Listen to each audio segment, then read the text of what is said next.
Good morning વિદ્યાર્થી મિત્રો.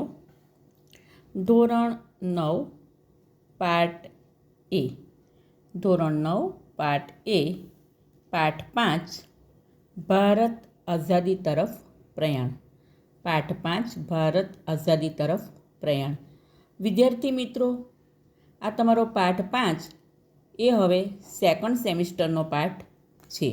પાઠ 5 એ તમારો સેકન્ડ સેમિસ્ટરનો પાઠ છે.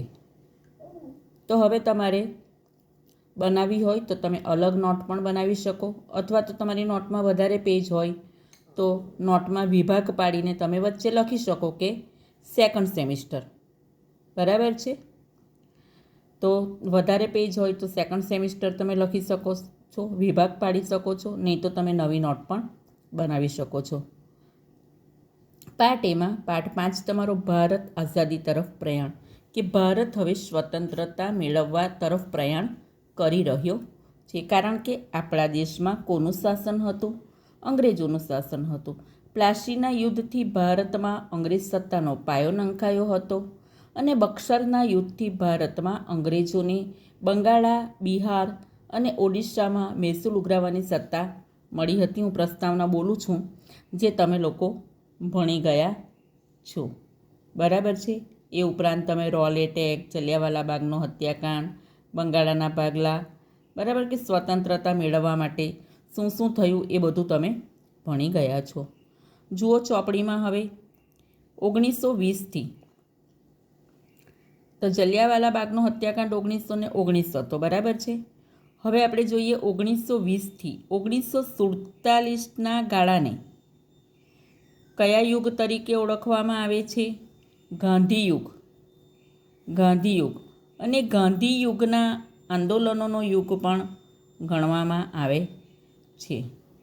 તો કયો સમય ગાંધીયુગ તરીકે ઓળખાય છે? કયો સમય? 1920થી 1947ના ગાળાને ગાંધીયુગ અને ગાંધીયુગના આંદોલનોનો યુગ ગણવામાં આવે છે. વિદ્યાર્થી મિત્રો, તમારે વિશેષ જાણકારી મેળવવી હોય ગાંધીજી વિશે તો હમણાં જ 2 ઓક્ટોબર ગાંધી જયંતિ ગઈ. બરાબર છે? તો તમે ઘણી બધી માહિતી ટીવી ઉપર પણ બધું આવતું હોય છે, વર્તમાનપત્ર દ્વારા પણ તમે ગાંધીજી વિશે માહિતી મેળવી શકો છો. અને ગાંધીજી એ આપણા રાષ્ટ્રપિતા કહેવાયા હતા. હું બોલું છું એ બુકમાં નથી. અને શા માટે ગાંધીજી રાષ્ટ્રપિતા કહેવાયા હતા? કારણ કે 15મી ઓગસ્ટ 1947માં આપણો ભારત દેશ સ્વતંત્ર થયો અને ભારતને સ્વતંત્રતા અપાવવામાં સૌથી વધુ ફાળો કોનો હતો? મહાત્મા ગાંધીજીનો હતો. બરાબર? આગળ આપણે એવું પણ ભણી ગયા કે ઉત્તર પ્રદેશના ગોરખપુર જિલ્લાના ચૌરી ચૌરા ગામે જે બનાવ બન્યો હતો, હિંસક બનાવ, આથી અસહકારનું આંદોલન બંધ થયું હતું. બાકી તો 1920માં ગાંધીજીએ અસહકારનું આંદોલન પણ શરૂ કરેલું. આવી ઘણી બધી માહિતી આપણે પાઠ 1થી 4માં મેળવી છે. તો કયો યુગ ગાંધીયુગ અને ગાંધીયુગના આંદોલનોનો યુગ ગણવામાં આવે છે? 1920થી 1947ના સમયને ગાંધીયુગ અને ગાંધીયુગના આંદોલનોનો યુગ ગણવામાં આવે છે. જુઓ બુકમાં, ભારતીય રાષ્ટ્રીય ચળવળનો આ કયો તબક્કો છે? બીજો. કયો તબક્કો છે? બીજો તબક્કો છે.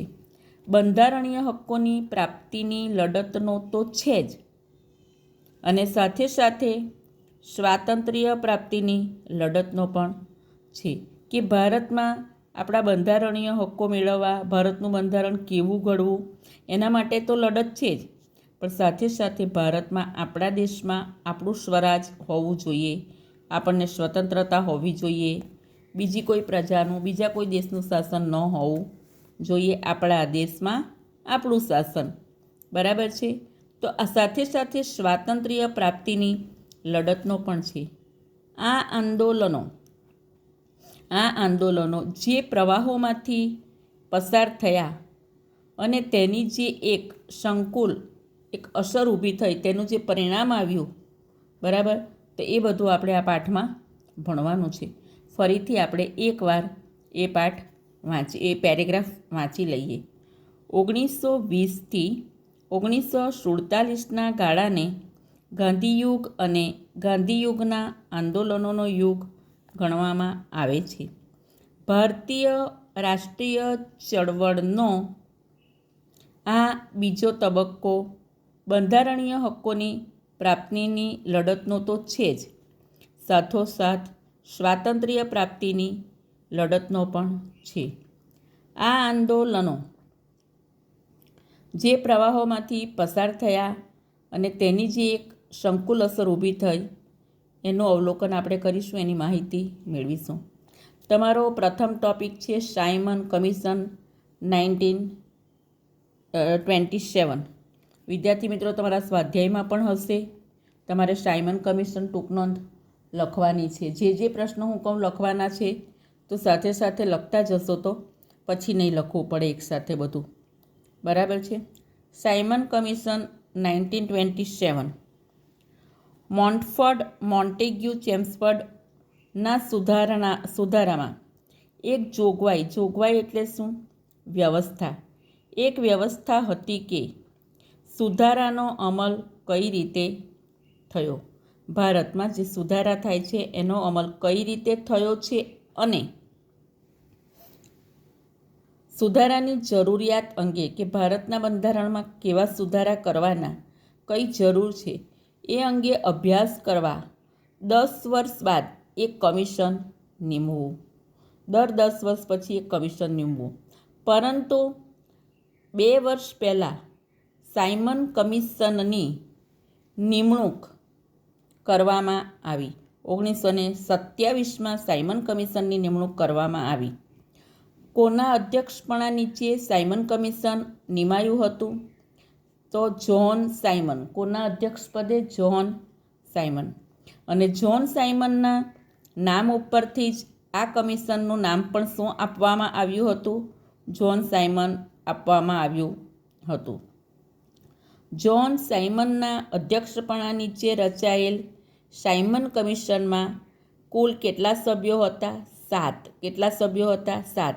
મેં જે અંડરલાઇન કરી છે તમે પણ કરી લો, જે તમને ઓબ્જેક્ટિવમાં કામ આવશે. સાયમન કમિશનમાં 7 સભ્યો હતા, પરંતુ એ 7 બધા જ સભ્યો કોણ હતા? બ્રિટિશરો હતા, અંગ્રેજો હતા. સાયમન કમિશનમાં 7 સભ્યો હતા અને બધા જ સભ્યો અંગ્રેજ હતા.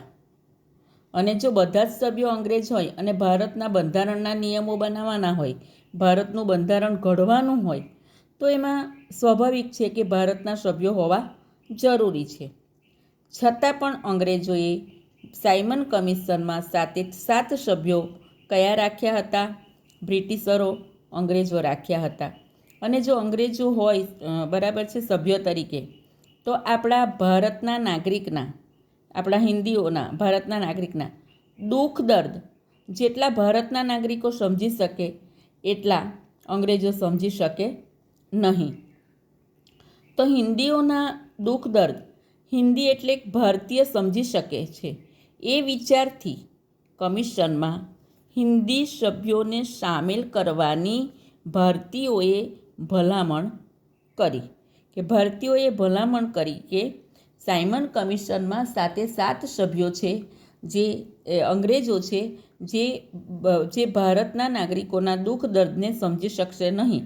આથી સાયમન કમિશનમાં ભારતીય નાગરિકનો પણ સમાવેશ કરો. પરંતુ શું થયું? પરંતુ અંગ્રેજોએ એ ભલામણને નહીં સ્વીકારી. બરાબર? એ 7 સભ્યો બ્રિટિશરો જ રહેશે. અને આનાથી શું થયું? તો તેથી ભારતીયોએ સાયમન કમિશનનો બહિષ્કાર કરવાનું નક્કી થયું. ભારતીયોને દુઃખ થયું કે એક પણ ભારતીય સભ્ય ના હોય એ ચાલશે નહીં. ભારતીયોએ સાયમન કમિશનનો બહિષ્કાર કરવાનું નક્કી કર્યું. સાયમન કમિશનના કેવી રીતે બહિષ્કાર કર્યો આપણે સાયમન કમિશનનો? તો સાયમન કમિશનના ભારત આગમન સમયે જ્યારે સાયમન કમિશન, જ્હોન સાયમન અને 7 બ્રિટિશરો જ્યારે ઇંગ્લેન્ડથી મુંબઈ આવ્યા મુંબઈમાં ગેટવે ઓફ ઇન્ડિયા બરાબર ઉતર્યા, તો એ સમયે આપણે શું કર્યું કે એ કમિશનના ભારત આગમન સમયે લોકોએ શું કર્યું, કેવી રીતે લોકોએ એનો બહિષ્કાર કર્યો ખબર છે વિદ્યાર્થી મિત્રો?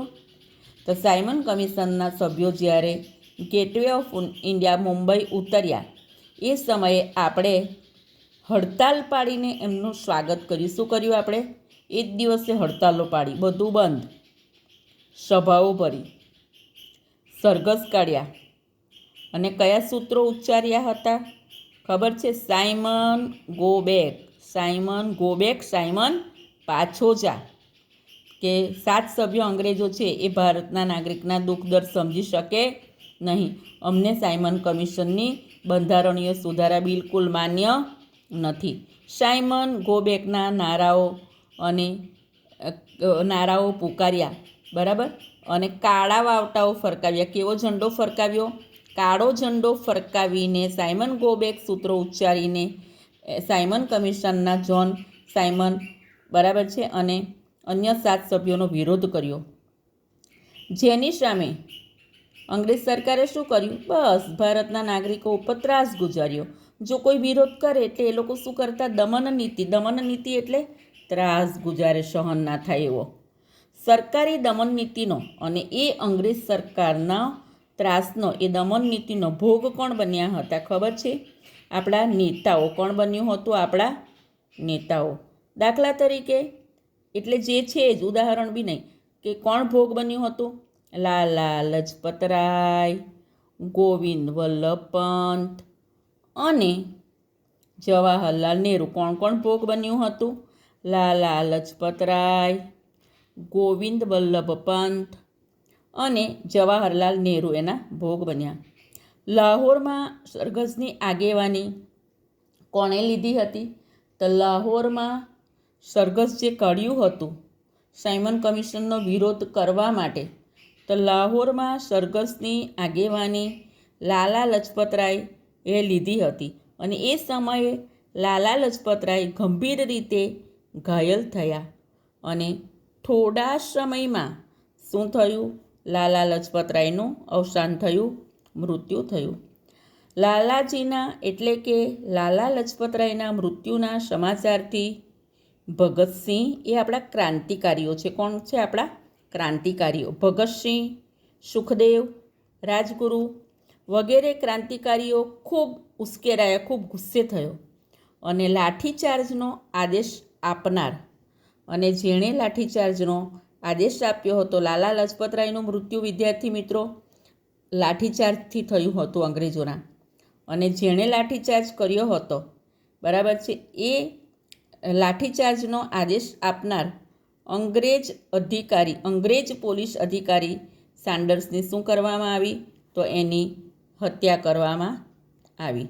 બરાબર છે? સમજાયું તમને? અને સાયમન કમિશન તમારે એક ટૂંકનોંધ તૈયાર કરવાની છે. આપણે ફરી એકવાર એને ધ્યાનથી વાંચી લઈએ. તમે પણ મારી સાથે વાંચતા જાઓ. Simon commission 1927. મોન્ટફોર્ટના સુધારામાં એક જોગવાઈ એ હતી કે સુધારાનો અમલ કઈ રીતે થયો છે અને સુધારાની જરૂરિયાત અંગે અભ્યાસ કરવા 10 વર્ષ બાદ એક કમિશન નીમવું. પરંતુ 2 વર્ષ પહેલાં સાયમન કમિશનની નિમણૂક કરવામાં આવી. જ્હોન સાયમનના અધ્યક્ષપણા નીચે રચાયેલ સાયમન કમિશનમાં 7 સભ્યો હતા અને બધા જ સભ્યો અંગ્રેજ હતા. હિન્દીઓના દુઃખ દર્દ હિન્દી સમજી શકે એ વિચારથી કમિશનમાં હિન્દી સભ્યોને સામેલ કરવાની ભારતીયોએ અંગ્રેજ સરકારને ભલામણ કરી, પરંતુ અંગ્રેજોએ એ ભલામણ સ્વીકારી નહીં. તેથી ભારતીયોએ સાયમન કમિશનનો બહિષ્કાર કરવાનું નક્કી કર્યું. સાયમન કમિશનનો બહિષ્કાર એનો વિરોધ કર્યો. અને કેવી રીતે કર્યો? તો સાયમન કમિશનના આગમન સમયે લોકોએ હડતાળ, સભા, સરઘસ, સાયમન ગો બેકના નારાઓ અને કાળા વાવટાઓ ફરકાવીને સાયમન કમિશનનો વિરોધ કર્યો. જેની સામે અંગ્રેજ સરકારે પુષ્કળ દમન નીતિ આચરી. સરકારી દમન નીતિનો ભોગ લાલા લજપતરાય, ગોવિંદ વલ્લભ પંત અને જવાહરલાલ નહેરુ પણ બન્યા.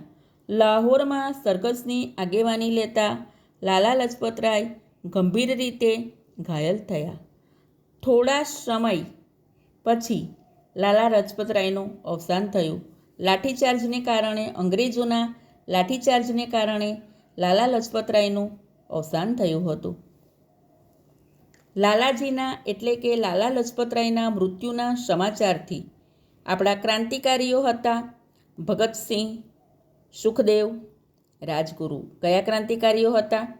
ભગતસિંહ, સુખદેવ, રાજગુરુ વગેરે ક્રાંતિકારીઓ ખૂબ ગુસ્સે ભરાયા, ઉશ્કેરાયા અને લાઠીચાર્જનો આદેશ આપનાર અંગ્રેજ પોલીસ અધિકારી સાન્ડર્સની હત્યા પણ કરવામાં આવી. વિદ્યાર્થી મિત્રો, અહીં હું તમારું પાર્ટ એ સાયમન કમિશન પૂરું કરું છું.